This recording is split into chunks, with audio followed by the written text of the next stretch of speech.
My name is Modestino. I'm the co-founder of Diagnostics. Thank you so much for inviting me. I'm super excited about talking about this.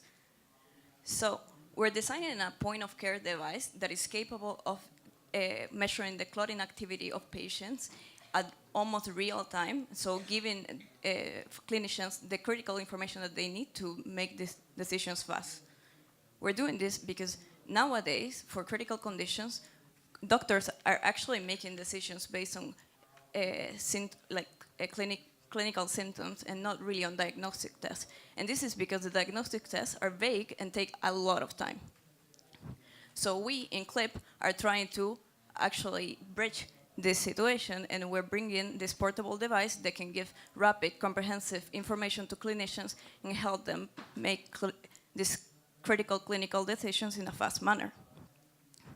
So there is a huge market for this testing of critical clinical conditions that are involving clotting. And also, the cool thing about working in this type of problems is that we can affect a lot of people and we can improve their life in a positive manner, so that's cool. We're going to focus first on sepsis, and the reason for this is because sepsis really is this global problem because it affects a lot of people. It takes the lives of 500,000 people only in the US and Europe. And there is not a good diagnostic test because they take too long. And since we can give comprehensive and rapid information to clinicians, then we believe that we have a good fit there. So the sepsis progression, you can see that the coagulation gets activated before the body goes to hell and you basically die. So we in CLIP have a pretty good opportunity to do a fast diagnostics here. So we can give close to real-time information about the coagulation state of patients. And we also, because we can detect different protease activity using our proprietary fluorescent substrates, then we have the capability of giving a comprehensive test. So coagulation is this very complex thing that you have to control, like the state of the coagulation of the patients. And you can see that most of the molecules involved in coagulation are proteases, so we have a good opportunity to create a comprehensive test. Nowadays, the tests that they just measure and they give you a number, they're very vague, and so they're very limited.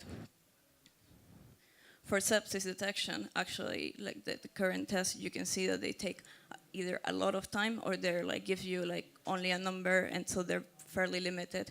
We now can do a lot of different things. So we're capable of detecting the coagulation activity of patients in a rapid manner from a single drop of blood, so that's pretty exciting. And we can see also differences between a patient that is taking an anticoagulant and a patient that is not taking it. In addition to this, we can also track different other biomarkers for sepsis, so that's pretty exciting. The team behind this is in UC San Diego, and so we're in a pretty good environment to tackle this task. And moreover, we're scientists and we're also entrepreneurs, and we're excited to tackle this. Well, thank you. We're CLIP Diagnostics, and we're changing the way sepsis is diagnosed. Thanks.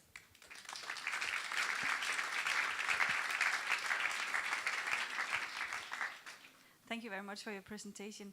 So in terms of, now you have the diagnosis that you would have coagulation and non-coagulation. What's the next step in the treatment?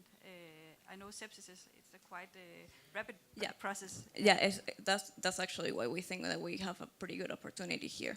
Because so we don't give only a number on the coagulation. We give a pretty good range, and not only about coagulation, but we also can detect the actual organisms there. So the doctor can know what's going on and can actually direct treatment for the patients. So we're solving both the necessity of doing it in a rapid way, and we are also solving giving the right treatment to the patient. So I think Siemens received FDA approval for Sorry? I think Siemens received FDA approval for a coagulation analyzer last week or 2 weeks ago. Are you aware of that? No, I wasn't. But basically, this is not only for just coagulation. This is rapid coagulation. This is sepsis. This is for critically ill patients. It's not really an anticoagulant analyzer. how do you think this would influence the treatment paradigm of patients with a septic shock? Because as far as I know, they arrive in the hospital typically in a very bad state, and it's not that difficult to actually know that they suffer from a septic shock, because you can see it in organ failure. Yeah. Well, because we want to see it before then. So the idea is first not to treat all of the patients with antibiotics that then are going to cause a problem creating superbugs. And also is, so we direct the treatment by like being able to detect a lot of different biomarkers from a single drop of blood in a rapid way. And you can do this testing like minutes and minutes, like, and so it can give like an information to the doctors to treat it. There's also a lot of pharma companies right now that are like doing new drugs for sepsis, and we're like in an excellent position to actually help them classify the patients. Proteases are actually now being recognized as the drivers of the sepsis process, so we're pretty well set. Just one last question. Would Yeah. you see this more as a GP market or as an emergency care market? Because by the time patients arrive at the emergency care, Yeah. you know what's going on. What typically Yeah, happens but typically happens is that a lot of patients arrive at the GP. The GP doesn't know what's going on, and pediatric patients get sent home, and that's why I could see a good application, for instance. So initially we'll go to the emergency setting market, but the idea is to get it everywhere a little bit. And yeah, you know when the person goes into emergency that they might be going on to this. So it's like a way of monitoring and directing like the treatment to the doctor, like giving the doctor really a tool to know what to do, instead of being like, okay, I think that you have this, therefore let's give you this, all of these drugs, and then hope for the best, you know, which is kind of what people do now. Thank you.